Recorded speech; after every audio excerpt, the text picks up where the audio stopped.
Hello viewers. Today I discuss the topic multiplication of two DFTs and circular convolution. So to understand this topic, you should have a concept of DFT and circular shift. This is the prerequisite of this video. Now see multiplication of two DFTs and circular convolution. Here what you have to do, first you have to take two sequence x1 in and x2 in. Now in this two sequence, if I apply DFT in point DFT, so we will get x1k and x2k just by applying simple formula of DFT. So as we know, DFT applied for a periodic signal, so k should be 0 to n minus 1. Here also k value should be 0 to n minus 1. Now after multiplying these two sequence x1k and x2k, we will get x3k. So that means we are doing here multiplication of two DFTs. So after multiplying two DFTs, we are getting x3k. Now if I want to check that what is the value in time domain again, so for that we know you have to apply IDFT. So using IDFT, if I apply IDFT here, we will get x3m. So after applying this IDFT, you can see this is the formula. So that formula we can compare with circular convolution. Now here we can see that this is your actual formula after applying the IDFT. That means, so in frequency domain, so there are two DFT. If I multiply them, then what we'll get? In time domain, we are getting circular convolution. So because of this advantage of frequency domain, we always prefer frequency domain over time domain, because circular convolution, to apply circular convolution, you can see how many steps are there. So one step is at that right side, n is the parameter. So if I take minus sign here, minus sign common, then see I'm showing you this term we can represent this way also. X of 2, take minus sign common, then n minus m. Okay, this is n and then minus m. So when minus sign is there, so minus sign representing the reversing in time sequence. So first step you have to do, that is a reversing. Then the under double bracket, when I am writing n minus m, so that representing circular shift. So the next step is your circular shift. Then the multiplication is say x1 sequence and x2 sequence, so multiplication between these two. So after then multiplication is the third step, and the addition, so addition is your fourth step. So there are total 4 steps you have to compute, then only you can get circular convolution result. But in frequency domain, you just have to multiply them and you will get the result. So that's it, why this is the advantage of circular convolution in frequency domain. Now here you can see that symbol of circular convolution we use, there is a circle and in between there's n, capital N. So this is the symbol of circular convolution. X3m gives you circular convolution between x1n and x2n. Now, so circular convolution, you in the previously, so there another convolution also, you know, that is the linear convolution. So this between these two there is some difference. Now before discussing that difference, first you see this expression of linear convolution. So this is the expression of linear convolution. Now if you compare with circular convolution, all the steps are again same except that shift. Here we do, for linear convolution we do linear shift, but for circular convolution we do circular shift. So that is why here one symbol you can see double first bracket we are using. Say double first bracket means the circular shift. Now Other than another difference is also there. You can see here we are using the limit for n equals to 0 to n minus 1, which is a finite limit, but for linear convolution we use infinite limit. Okay, this is another difference. Means any sequence, even if the sequence is infinite in duration, infinite in length, that all, then also we can apply linear convolution. But for circular convolution always we need finite length of sequences. Now, before discussing this numerical problem, first I want to show you some differences between this linear convolution and circular convolution. So in linear convolution, say there is x1n and x2n2 sequence,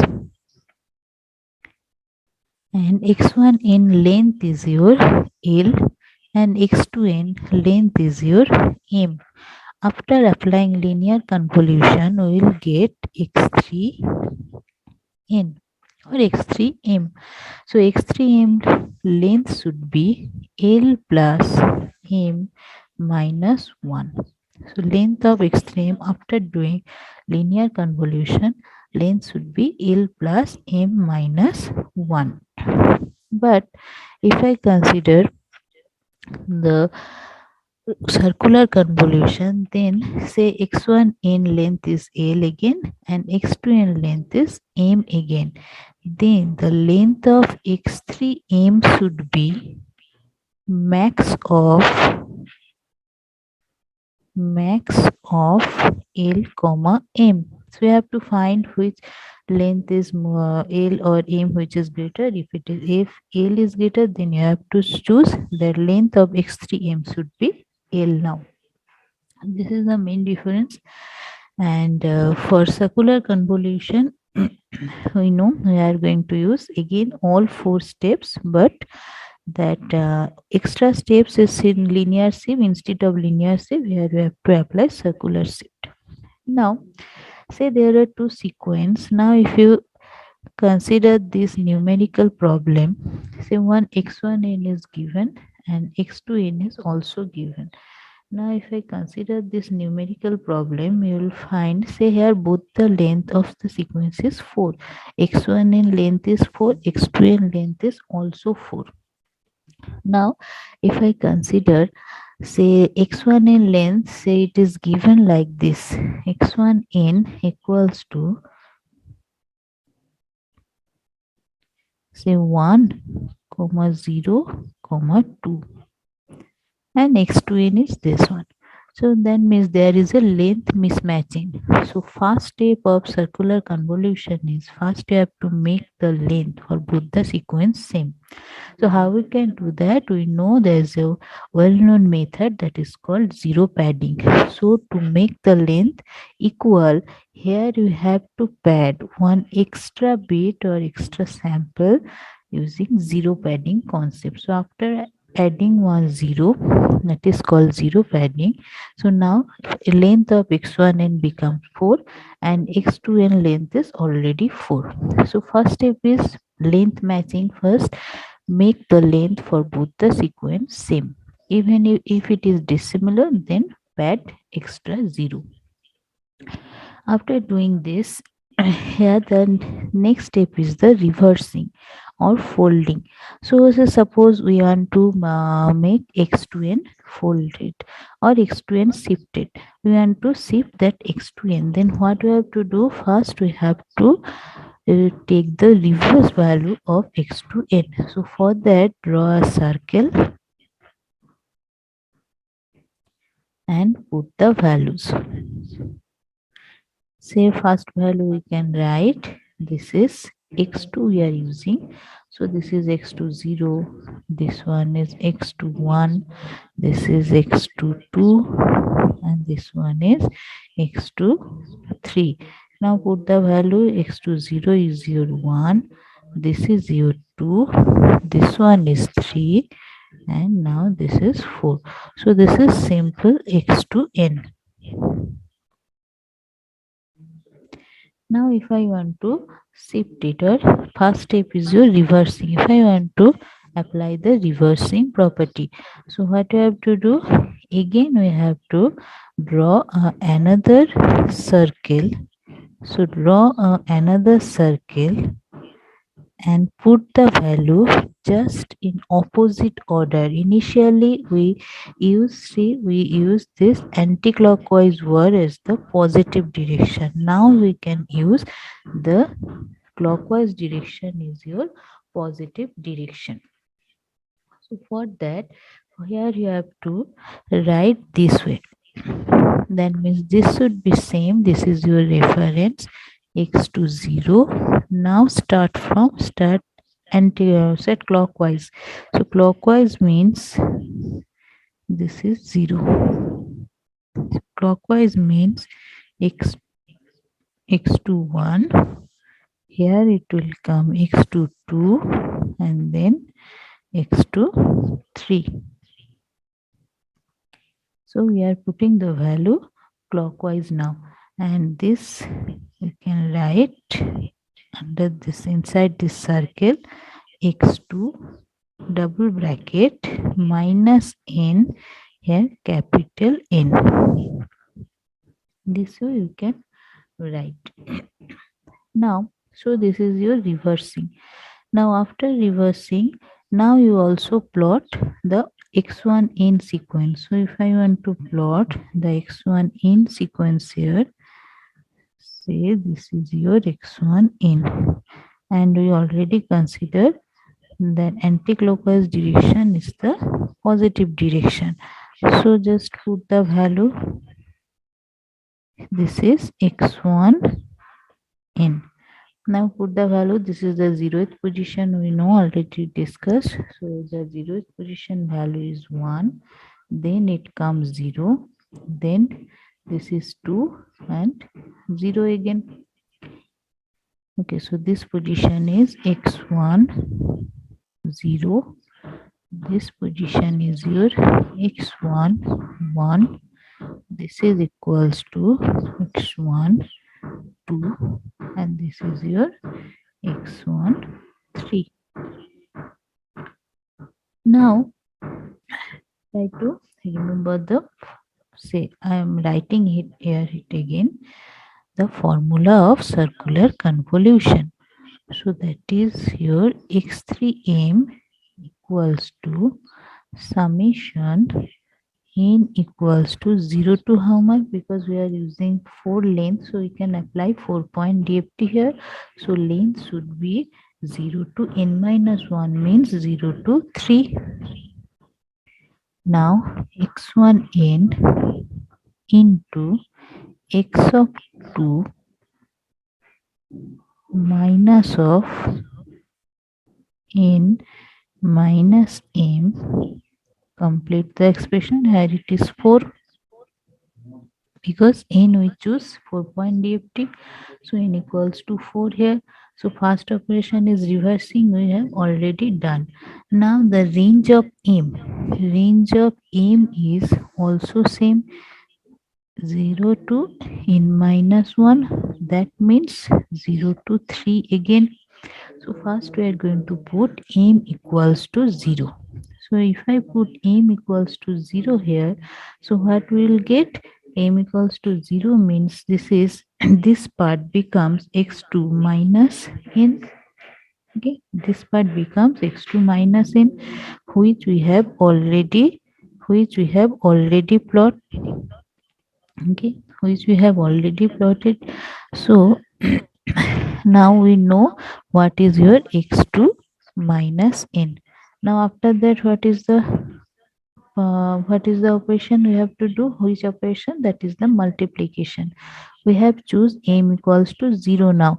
So we are going to find x3 0. So x3 0 equals to, now m equals to 0, and we already plotted this. Now next operation is multiplication. So here we have to do multiplication position wise or sample wise. A position means this position should multiply with this position, then again this position should multiply with this position. Now if I multiply, see this position value is here 1, And what is the value of this position? Next to 0. Next to 0 value position is 1. And here value is 2. Here value is your 3. And here the value is 4. Now multiply. So if I multiply position wise, then 1 should multiply with 1. Then first we can write x3m equals to 1. Then come addition. Now plus. Then the at this second position value is here 0 and here it is 4. Here it is 4 and it is 0. If I multiply, we will get 0 again. So the next point should be 0. Now plus. Again this way multiply the third position and fourth position. So third position value should be, here it is 3, here it is 2. So value should be 6. And in the last position, see values are here, it is 2 and here it is 0. So value should be 0 again. Then means here value comes 7. So this way again you have to choose m equals to 1. So I am showing you for m equals to 1 also. Now here I am showing you for m equals to 1. If I choose m equals to 1, then I can write here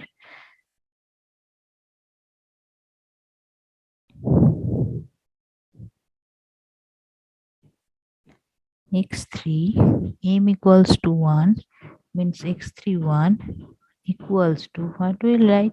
If I write m equals to 1, so now replace here m by 1. So that means what? N minus 1. So first you have to do reversing, then we have to shift it by 1 unit but circularly. So after shifting it by 1 unit circularly, so what will be the diagram here? We have to shift it by 1 unit. Now we have to shift it this value. So x to n we have to shift. So x to n should be, that means this position comes here now.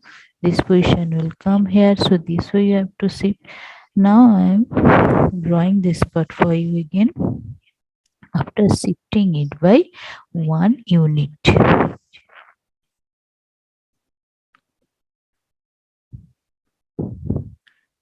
Now see, again draw the circle. So this value should be your x2. You can write x2 minus under double bracket n minus 1. And n is your 4. Now choose the value again. So already you have to shift by 1 unit.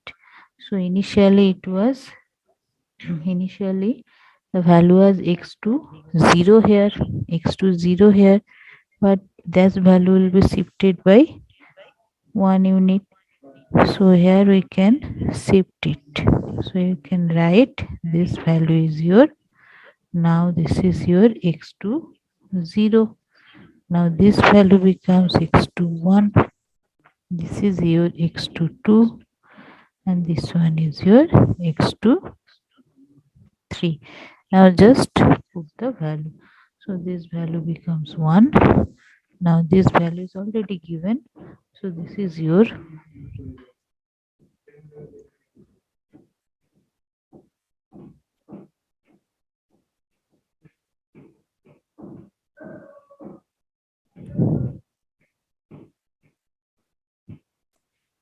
now this is the value. Now just multiply again position wise. So if I multiply them, so how much we will get? So first position is your 2, then again 0, then 8, and the last is again 0.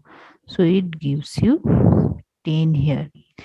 So this way, the same, by applying the same rule, you have to find out other two value also, because m value is from 0 to 3. So for this, if you find, already we know, so here we can write the x3 m value, all values. So first one we can write this way: x3m equals to, put a second bracket. So first value we got 7, then 10. Already I have shown you. But next two, if you calculate in the same way by putting m equals to 2 and m equals to 3, you will get the answer. This is the answer. Now see, so answer is 7, 10, 5, 8. Now after doing everything, now we have to check that whether your answer is correct or not. So how we will check it? So come here. So I'm writing it again.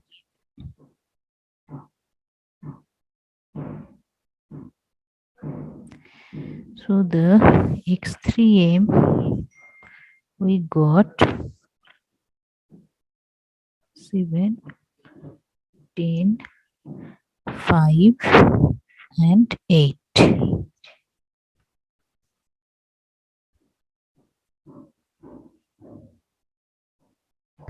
Now see, if we add them, if we add each sample of x3m, how much we'll get? We'll get 30 here. See, add each sample, we'll get 30 here. Now add x1 in sample. X1 in sample is 1 and 2, that means 3. So here we are getting 3. And for x2 n again add. So here, if you add here, you will get 10. Now multiply 10 and 3. So it becomes 30 again. Then means, if you, this is the cross check process, if you find the summation of all the x3m samples is equals to the multiplication of, say, summation of this and summation of x2n, then you can say that your process is correct. Okay, otherwise you have to recheck your process again. Now this method what we have discussed till now, this method or this approach is called graphical approach.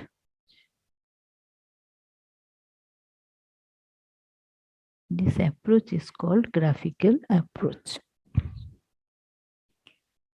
Same thing also you can do using another method. That method is called concentric method. Most of the books prefer this one because this is also easy. The same thing you can do using that concentric method. So concentric method means here you have to draw two circle first. Here I am showing you.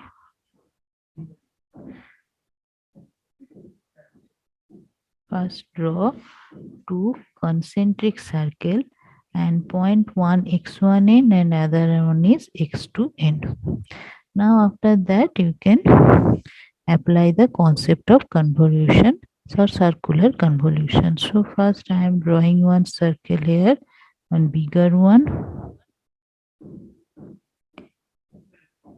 Okay, and then draw another circle. So the outer side, say this is x1n and the inner side is your x2n. So what you have to do here? So first you have to find the inverse of this inner circle. So inverse is your means minus n you have to find. Already you know how we can find this. So just put the value here. So the value should be 1, 2, 3 and 4. And here also put the value. So here value is 1, 0. Then this is 2 and this is 0. Now what I have to do? Multiplication. So for m equals to 0, multiply this into this 1 again, this is 0. This 2 if you multiply 6, this 2 if you multiply 0, then means again we are getting 7. Now after that we have to move it by 1 unit, so or shift it anticlockwise by 1 unit, the second step, then again multiply. So that gives you the value for m equals to 1. So and again position wise do the position wise multiplication, you will get the result. So this way you have to shift it by 3 times, and already m equals to 0 we did, then m equals to 1. After that m equals to 2. So again another unit shift you have to do, and again do the multiplication. So as we are drawing two concentric circle here, so that's why the name is concentric circle method. So this way also you can solve the circular convolution method. Now another easy method is also there, that is the matrix method. The matrix method means here you have to draw one matrix. That matrix represent the shift. That matrix represent the circular shift sequence, and here you have to write the x1 in value. So x1 in, so that is your 1 0 2 0. So this gives you x3 m. Okay, or you can write x3m in the form of one-dimensional matrix like this. So first value should be x3 0, then x3 1, x3 2, and x3 3. Now put the value. So first one is, here it is representing x2 end with circular shift. So how we have to write? First write 1 2 3 4, then shift it by 1 unit. How will do? Have start from the second row. 1 2 3. So 4 will come here because of circular shift. The next line again start 1 and 2. So here it will come 3 and 4. Then 1 here. So 2, 3 and 4. Now simple do the multiple matrix addition and multiplication, because here this row should be multiplied with this, give you the result that gives you x30. Now when we multiply this to this again, this gives you x31. So this way you have to complete the result and you will get the same result again. So this approach is called matrix approach, and this approach is quite easy. Now, so these are the total methodology of how you can find out circular convolution when two sequences are given. Now I am giving the brief that if x1, the conclusion I can say. So I am reminding you the steps. If there are two sequences x1n and x2n, first step is to find out whether the length is same or not. If it is not, then by zero padding make the length same. Then draw circle, or you can use this one first. Next step is you have to choose that which sequence you want to shift, which sequence you want to choose for circular shift, and then you have to choose that sequence and find out its time reversal. So that means x2 minus n. After that put m equals to 0 and multiply position wise. Then for another shift you have to do 1 unit shift, and after doing that shift again you have to multiply and put the value that gives you for m equals to 1. So this way you have to continue and you will get the final result. After getting the result, you have to cross check whether the answer coming correct or not. Thank you.